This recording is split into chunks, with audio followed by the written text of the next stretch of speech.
Good evening and welcome to True Dogman Encounters. I'm your host, Marvin Allen. If you or anybody that you've known have had a sighting or encounter and would like to share it with me, then please contact me. I would love to hear from you. Don't forget to like, comment, and share.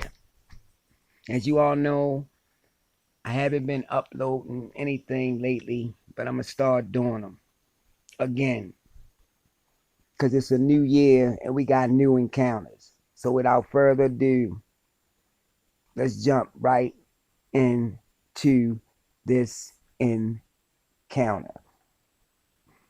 Now, before I start, my eyewitness didn't want to give out his location because of family and friends, and he didn't want to be talked about or ridiculed. My eyewitness, who I'm going to call Dave, Dave said he'd been living alone for the past 3 years since his divorce. And he said it's mostly been great, to have his own space and his own house and to feel free to do whatever he wanted and to go wherever he wanted. He said he spent most of his time in evenings in his upstairs study, either reading, painting, writing, or listening to music. And he said, in some people's eyes, they would think that he had no social life. But to him, he said he's okay with it. Dave said he never felt uneasy in his own house until about a month ago when he went to the kitchen at night to make a drink. Now, mind you, his kitchen is overlooked by his overgrown garden, which is in the turn overlooked by some woods. It's a very rural neighborhood, and it's very quiet at night, which make it a friendlier environment for some wildlife to come out. He'll often see foxes, deers, and he even been woke up at night by the scream of a fox at 4 a.m. in the morning once. And he also said they like to hang around outside the front of his house because there's easy access from there to the back of his garden and then into the woods.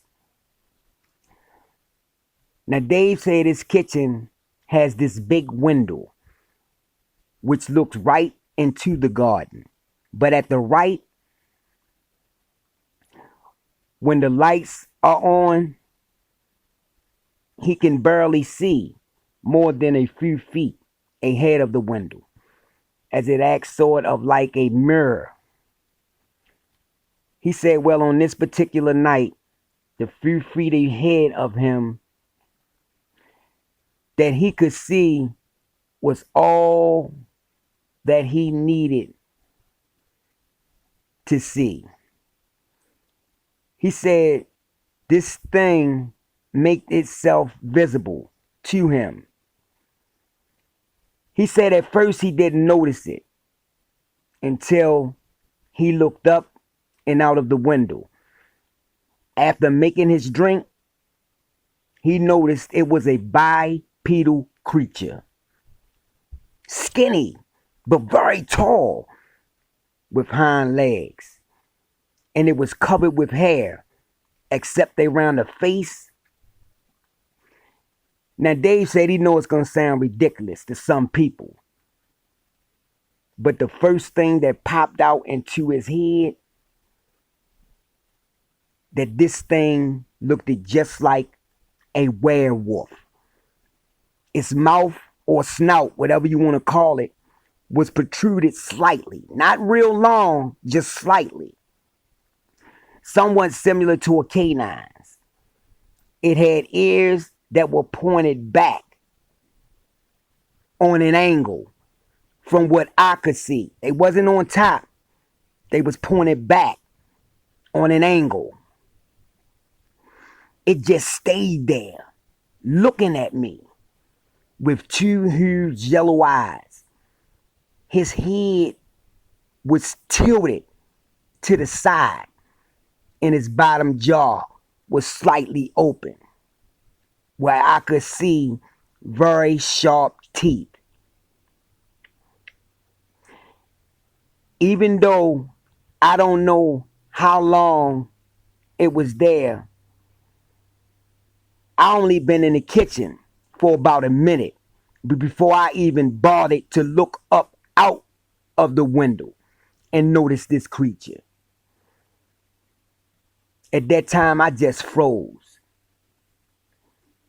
I tried to rationalize or what I should do in this situation, but I was froze in terror. I was telling myself to move, but my body felt cold. I couldn't do anything. Eventually, after like 10 seconds, it felt much longer than that, I managed to move and run out of the room, not daring to take my eyes off the creature. And as I did so, its head rotated to follow me as I left to the comfort of the upstairs, which was the creepiest thing about it. Since this encounter or sighting, which was about a month ago, I've not gone into my kitchen at night at all. Not even for a few seconds. I'm preparing everything ahead of time if need be. If it gets dark, I'm staying upstairs for the rest of the night. I absolutely know what I saw that night in my kitchen. And if I did have to go to the kitchen and it was beginning to get dark, I would do so ASAP. And you know that feeling you get when you turn all the lights off before you have to go back upstairs? It feels like that. It feels like you're going to be chased upstairs by some unknown entity. That's the feeling I get when I need to go in my kitchen at night. And that was Dave Encounter. I'm going to upload it and y'all can check it out. And I'll see y'all on the next True Dogman Encounter. That's just one new encounter of the new year. And there's more to follow. Thank you.